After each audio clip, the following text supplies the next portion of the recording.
Tudo isso é uma grosseira confusão do instrumento e do obreiro. Que direis vós, pergunto eu, se alguém sustentasse que era a vossa pena que escrevia e não vós? Agens ubique vivifico.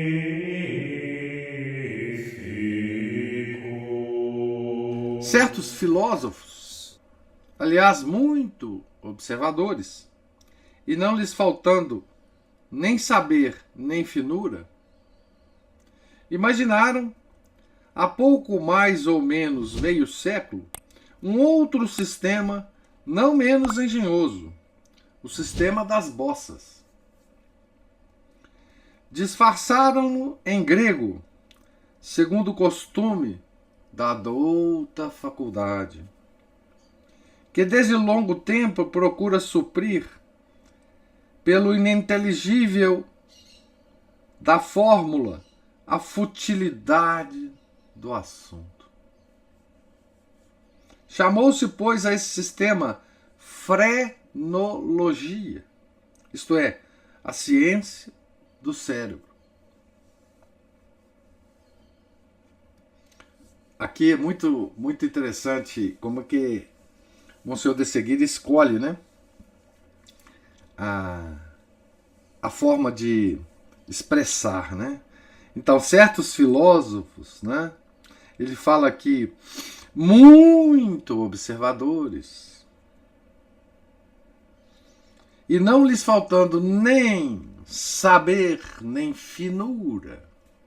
Finura, sofisticação, né? O sistema das bossas. O sistema das bossas. Então, deram o nome grego, né? Deram o nome grego, frenologia. Isto é a ciência do cérebro. Ele está então no mesmo assunto do capítulo anterior, né? O cérebro e o crânio, dizem, pois, os frenólogos, têm bossas. Os ultramontanos não podem negá-lo. A ciência o afirma. Ultramontanos são os apoiadores do Papa, né? Que estava depois do monte, né? Dos Pirineus, lá em Roma. Né? A ciência o afirma. Essas bossas formam um novo mundo e fazem uma revolução na moral. É sempre o decálogo, né, que eles atacam. Na moral. Tem-se acreditado até agora, ó ignorância da Idade Média, que era a alma que dava ao homem as suas faculdades boas ou más, a sua inteligência, a sua memória, as qualidades do seu espírito e de seu coração, o seu caráter, suas tendências, suas virtudes, seus vícios. Acreditou-se que o homem era livre para dirigir a sua vida como quisesse, para ser bom ou mau, trabalhador ou preguiçoso, e casto ou impudico. Tudo isso não é mais que uma quimera. São as bossas que decidem tudo.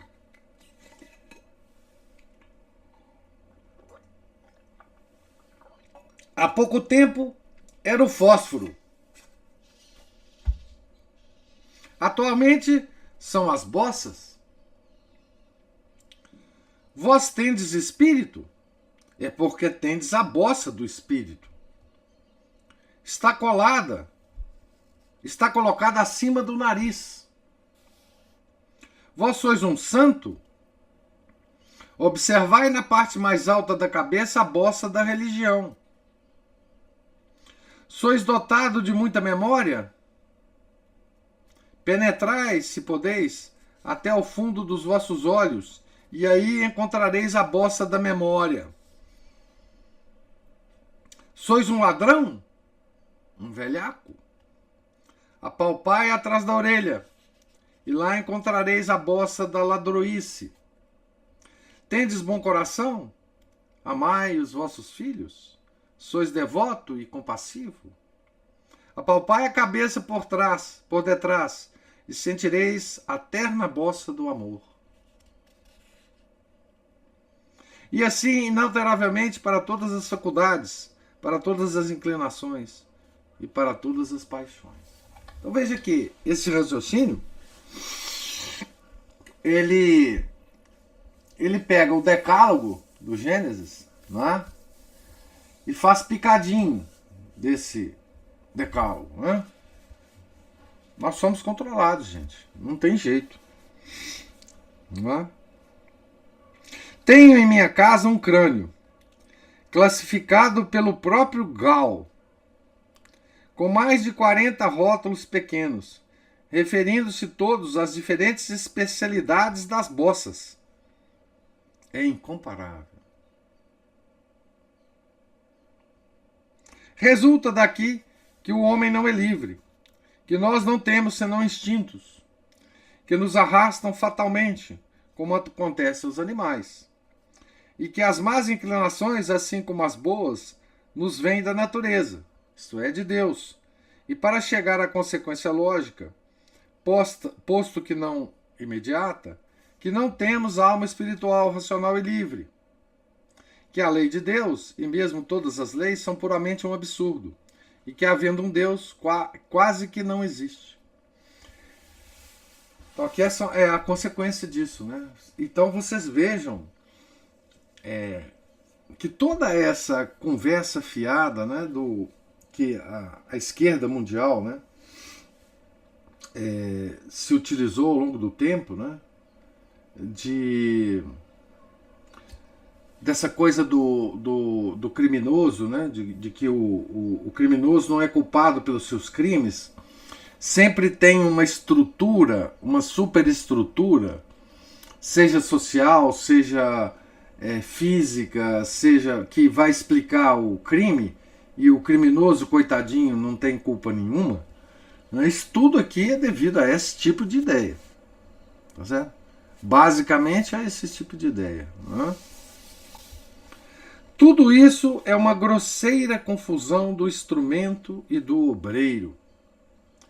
Que direis vós, pergunto eu, se alguém sustentasse que era a vossa pena que escrevia e não vós?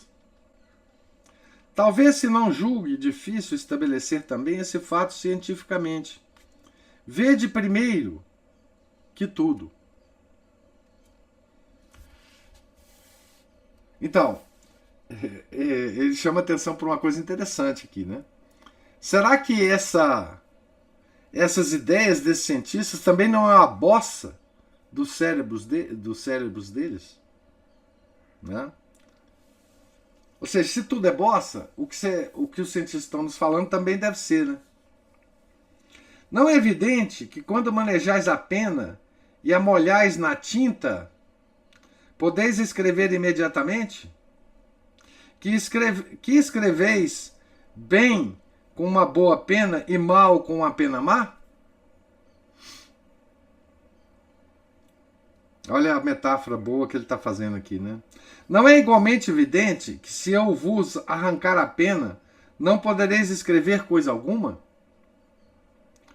Que se eu vos tirar a tinta, ficareis na mesma impossibilidade de escrever? E ainda mais, coisa admirável, que se vos cortarem um dos bicos da pena, podereis unicamente traçar algumas linhas irregulares? Deste duplo fato, concluo cientificamente. Primeiro, que não sois vós que escreveis, mas sim a vossa pena.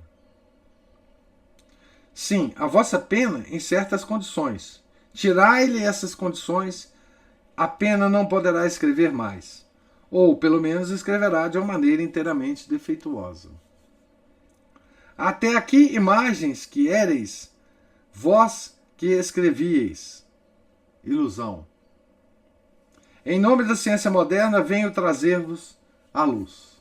Então ele faz um raciocínio, né? Cientificamente feito, né, esse raciocínio, ao modo da ciência moderna para chegar a um absurdo, né? Ele imita os cientistas modernos para chegar a esse absurdo, né? O cérebro é a pena, a alma é o escritor, é a inteligência, é a vontade livre. Tirai a cabeça a um homem, tirai-lhe a pena. Ele deixa imediatamente de pensar e o escritor não pode escrever mais. Lesai qualquer parte do órgão do seu pensamento, que é o cérebro, e logo que esse instrumento deixe de estar no seu estado normal, a alma não pode mais funcionar regularmente. Ela assemelha-se então a um compositor de música que não tivesse para exprimir uma peça melodiosa senão um instrumento desconcertado, soando mal ou não tendo mesmo som algum.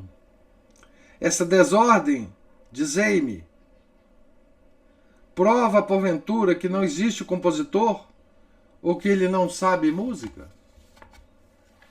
Tal é o raciocínio materialista e grosseiramente absurdo dos frenólogos que, armado das suas bossas, atacam, senão a existência, pelo menos a espiritualidade e a liberdade da alma. O mais humilde cristão sabe disso mais que eles. Sabe que Deus não criou a imagem de seu único Filho Jesus Cristo. Sabe que Deus nos criou a imagem de seu único Filho Jesus Cristo. E que por esta razão deu a cada um de nós alma e corpo.